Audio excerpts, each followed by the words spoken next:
What's up, my neighbors? Today we'll be tackling the dreaded job of removing and replacing the rear hub assembly from the Subaru. Last time I did this job on the other rear bearing, it took 3 days for me to do this. Well, 3 days on and off, not 3 continuous days, but 3 days to get it done. And finally, it had to be like this. This is the old wheel bearing, and I had to weld on several nuts, like both sides here for 2 pusher bolts to push the hub out. Now these are welded very strong. These are 7018, welded these with 7018, and not only do have the bolt on the nut on here, it's also welded with support, because if you push too hard on these, you have to push with enough force to actually bend the nuts over. That's why there's 2, and there's also auxiliary support here welded right onto the hub. So this is, I hope I don't have to go through the same thing again. And so that's why I've taken about 6 months break to forget the pains that I went through to get the first one out. But this time we're gonna have plans. So what did I learn from the last time? Well, after the last time, if you take a look at this bearing, you can actually look at the part that goes into the knuckle is actually not exactly like a cylinder. It looks very close to being a cylinder, but you can see it's actually tapered. So in fact, the part that's really tough to get out is really only the ridge, okay? And I've seen numerous videos on people just using hammers and hub shockers to break this thing apart, and they all work. The only thing that you have to be cognizant of is that you have to know where to hit, and you have to be persistent enough at it to do this. So because it's tapered, if you hit the bearing from side to side with the hammer, it should eventually free up the rust enough such that this bearing will just pop out, because it is tapered.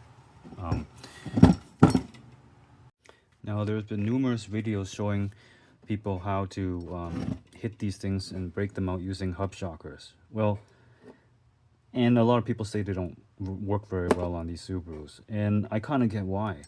It's because inside the ball bearing, right, if you take it apart, you see a pack of balls like this on the front side, and also corresponding on the back side as well. Well, when you install a hub shocker, it's installed onto the hub plate. The hub plate will ride inside here within the balls here, okay? And so what you do when you hit the hub shocker really hard, all it's gonna do is crush the balls, right? It's not gonna transfer all the energy from your hammer hit into the bearing, right? In fact, if you think about it, that makes sense, because as your car is going down the road, going over bumps and stuff, these things actually take a lot of the shock, right? So that's how they're designed, and using a hub shocker may not necessarily be able to transfer any of the shock really through this bearing, and especially onto the side where you need to break the rust, right?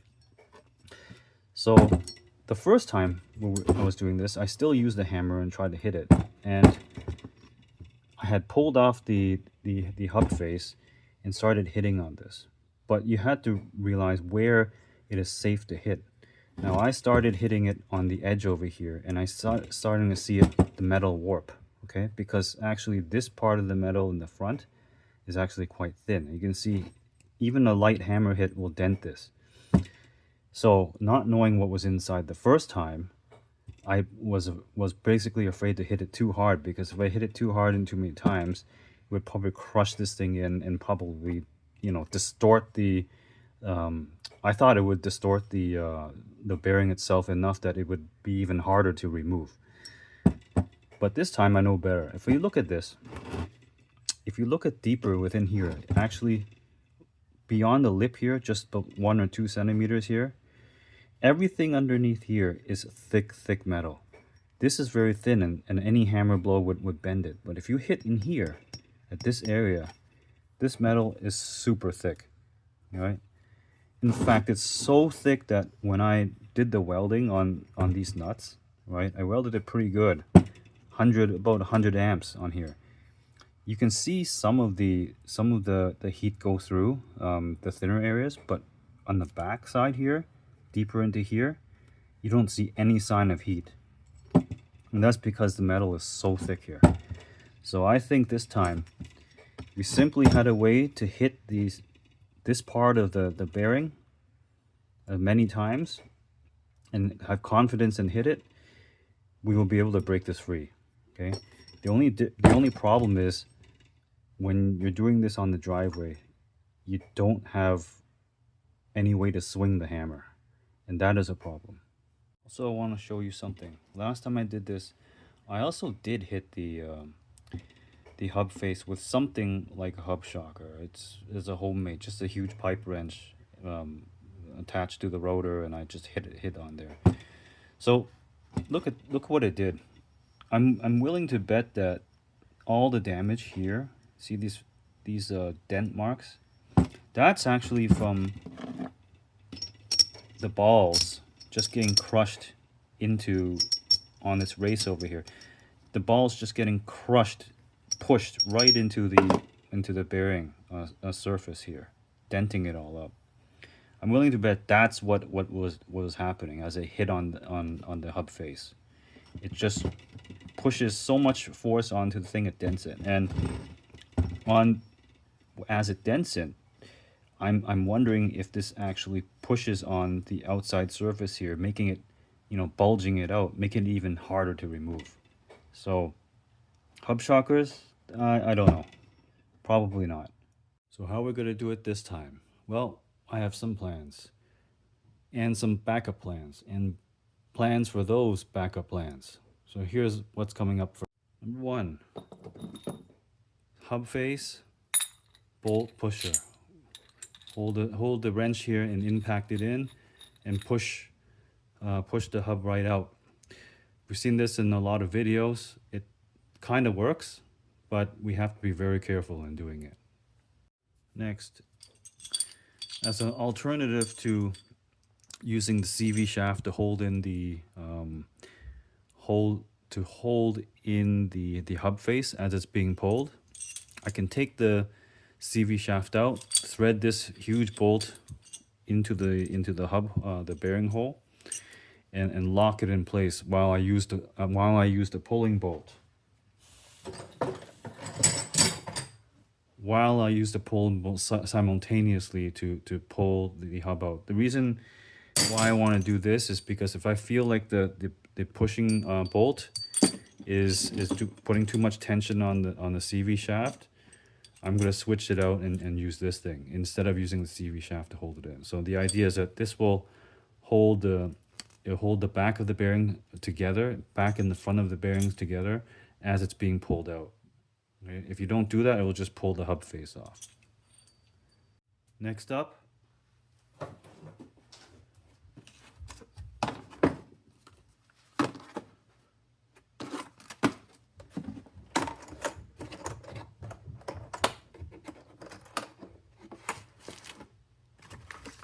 air hammer. Brand new air hammer, extra long barrel from Princess Auto. I'll do a separate review on this bad boy later.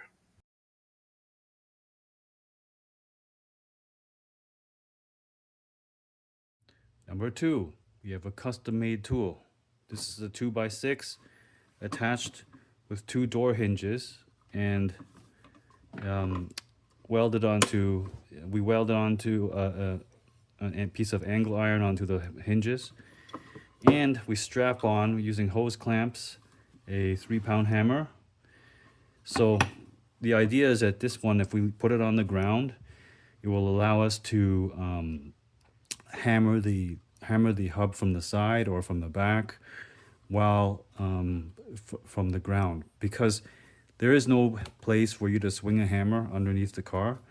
This one, if you attach a string to it or some kind of a rope, you can pull on it and this will impact. Now, if you had two hammers, which I'm gonna get another hammer and put it onto here, you can actually go left and right, left and right, left and right, hammering basically hammering out the hub left and right, just jarring it left and right rapidly. And if all that doesn't work, we're back to using 7018s. I'm gonna weld the bolt onto the hub. I don't know if it's really the pulling action, or maybe because we're using almost 100 amps to weld this in, maybe it's the heat that that ends up fracturing the rust. Okay, my neighbors, we're at the point where we need to break the bearing loose. Now, as I mentioned how hard this was the last time, I had to weld these ones out. This time, we're going to try first the approach with the air hammer. So hopefully this answers the question whether or not a long barrel air hammer running on, you know, a home air compressor of 20 gallons with a 3/8 high flow fittings can even attempt to break this thing loose. So let's give that a try. Let the hammering begin.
So we'll go try it from the back. Okay, now from behind.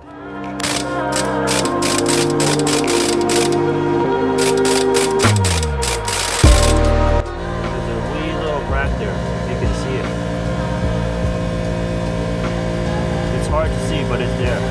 So it is working very slowly. But let's give the air compressor a break, and let's use my homemade contraption to hit it a few times.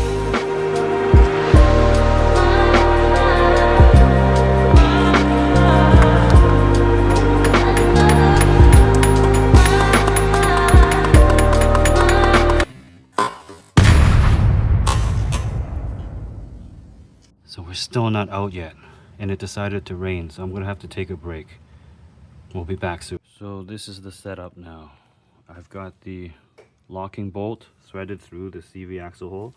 I pulled the CV axle out to the side, I hung it up so it doesn't damage the shield here, and now I have two pusher bolts here and also here with the wrench attached and a spacer.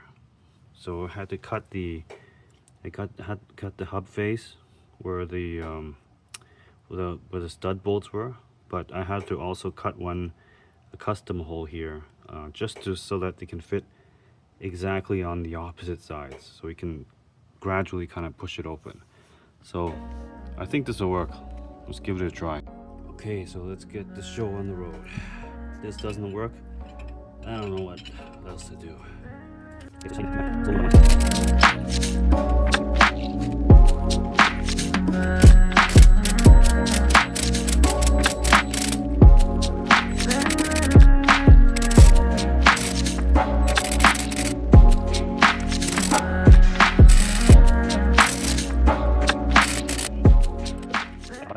After messing around and changing the angles up on the pushing bolts because they slip too much, this is the one that actually finally works. Putting it right under the I don't know even what this thing is, where the brake shoe rivets are. That's the only way the bolt doesn't slip and move around. I used everything I got on this one. If it didn't work, it would be a weld out. Let's go to post-mortem. In a good condition, okay, I mean, the bearing is not all busted up or anything, but as I said, we needed to cut out the custom hole here and also grind away this little hole over here for the stud so that we can use the pushing bolt. Now, I could tell you we used a lot of force for this. During using the impact, I switched from using the cordless impact to my pneumatic impact. That's how much force it took. The back of the bearing did not receive much damage. I'm pretty sure the inside is all damaged. You can hear this when I spin it now. I don't know if it picks up on camera, but you hear how rough it is. We probably using the pushing method probably crushed all the balls inside. It's probably way worse than it was before, okay? Before we tried this. Just to give you an idea how much force was involved, take a look at one of the pusher bolts. You might not see it, but this is bent. You see this nut here? It doesn't even want to spin anymore. I mean, I could probably get that off of the impact, but if you see carefully, yeah, that looks, you can clearly see the bolt is actually sideways. Okay, so if I didn't had two of these bolts, probably would not have gotten this thing off. As you can see, this one also looks slightly bent. Okay, that'll focus. So I might have been extremely lucky. Okay, and even if we had went to a weld out situation where I have to weld bolts to it, I only have one more bolt that I could use, one more big juicy bolt. So this job, I could say, you could say that we were pretty lucky this time, right? Being able to do it. So if you try to attempt this yourself, at least have a lot of bolts on hand, because you know things like this might happen. Even as you saw when I did it, I walked it out very carefully, had a spotter look at it while I was doing it. It's still extremely difficult. If the bolt starts to walk, you gotta correct it. If you don't correct it, then you'll just end up ruining a bolt, and it won't be enough to push it out. It is really stuck in there. Another lesson learned. Okay, if you're using two pushing bolts to try to push at opposing sides, the holes, the stud holes themselves are better candidates to select because the metal here is actually almost flat. So it's perpendicular to where you're pushing at, right? But the custom hole, if you cut anywhere on the hub flange here, where there isn't already a stud hole, I noticed afterwards, while pushing, the bolt was walking, and it was walking because you notice here, it's hard to see on camera, but let me try to show you. It's actually angled out. Okay, it's not flat. It's not flat like the stud holes. It actually goes down like this, like it's an angle, and it slides down. So as you're putting tremendous amount of force on this, it will actually get your bolt to kind of go sideways like this, and you can tell what happened because it's fighting it, fighting to stay still. The whole nut actually tries to get twisted, and these are big bolts. If you use anything less than this, I don't think you would be able to get it out. These are metric bolts, and I think these are from crank pulleys. Okay, some of these. So it's you know, if you don't work at a shop and stuff, this stuff is hard to come by, right? I picked it up at the junkyard, but you know, that's probably where you'd be able to buy it. Like if you try to go Home Depot and stuff, they don't carry these kind of bolts. Now, one more piece of thing I wanted to show you, but I didn't actually wasn't able to take a video of that. Somehow I lost the footage. Was that in this method? Okay, I know other YouTubers have shown that there's no damage to the backing plate. In fact, when I did this and we took it off, when the bearing popped out, we looked at the backing plate. The backing plate actually gets damaged. Okay, maybe this bearing was stuck on extra tight. I don't know, but even if you choose the thickest points on the backing plate will bend. Okay, these bearings are just really stuck in there. So I mean, it didn't bend enough to cause any concern for me, at least, right? I put it back onto the car, tightened the bolts down.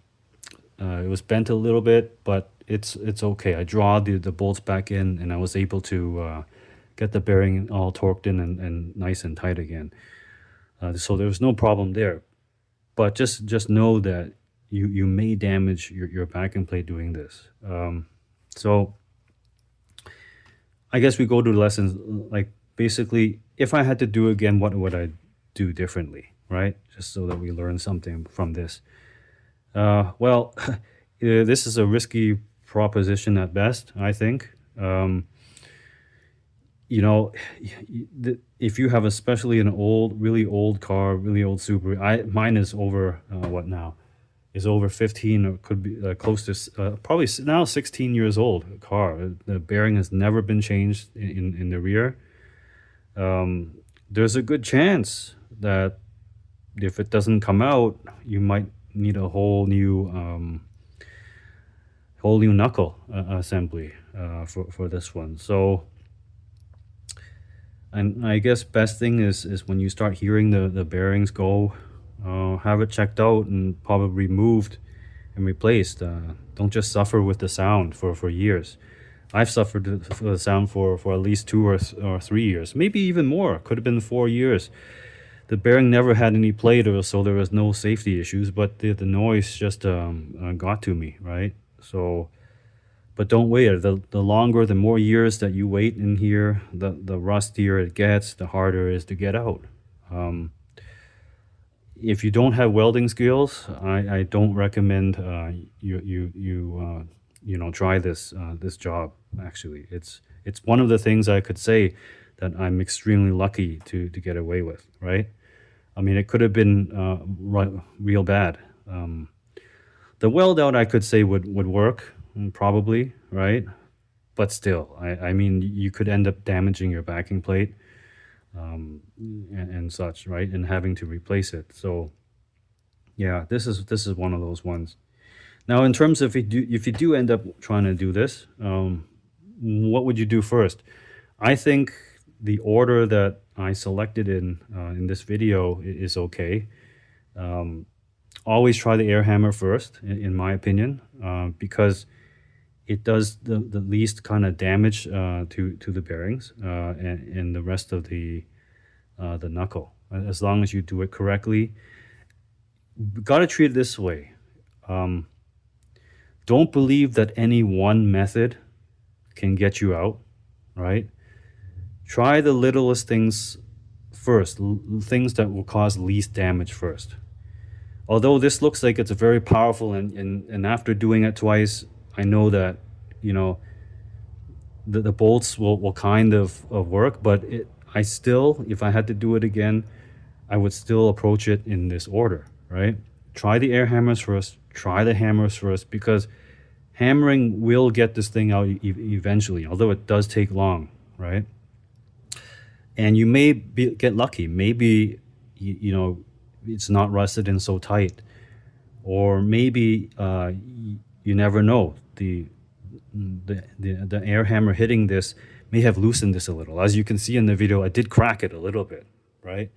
And if that crack was not there, maybe these bolts would have just bent or just completely stripped out, and we would have been stuck, requiring a weld out. So, yeah, it goes back to this. Try the least things that do the least damage first, and increasingly apply additional effort if required, right? But there's some videos out there that I saw which you know, kind of leverage the axle shaft to lock the bearing in place like this. Like for example, instead of using that lock bolt that I had, they rely on the axle shaft itself with the axle nut screwed onto here. This doesn't come through because this axle is from the front of the vehicle. It's actually, the CV shaft is actually shorter.